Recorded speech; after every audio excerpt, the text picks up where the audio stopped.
Whether serving the country as a cook or baker at the United States Naval Station in Norfolk, Virginia, the battlefields in Europe during World War II, or in the jungles of Vietnam as a Marine serving with the United States Navy, as Doug Condit did for State Senator Gustavo Rivera, all were welcome to his annual Thanksgiving Day dinner to salute local vets like Condit, who talked about what it was like serving in Southeast Asia. You're living in rice paddies, you're living in foxhole. Oh, I spent one night when it's raining, standing up against a tree. That's how I, quote, slept, unquote.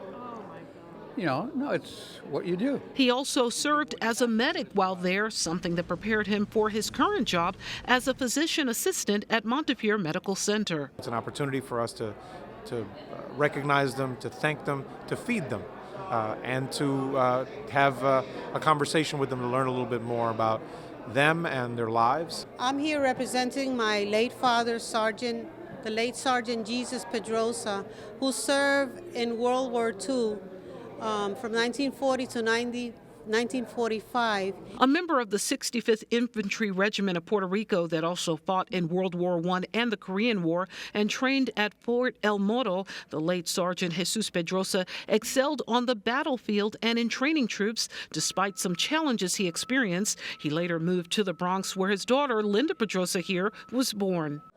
It wasn't easy for them, as at that time, veterans, had a hard time coping with racial barriers, but he overcame it. He was honorably discharged. Allowed me to continue my education, and now this semester I'm graduating in December, and next year I'll be sitting for my certification exam for therapeutic recreation, and so it just really helped me just take charge of my life where I didn't have the opportunity before.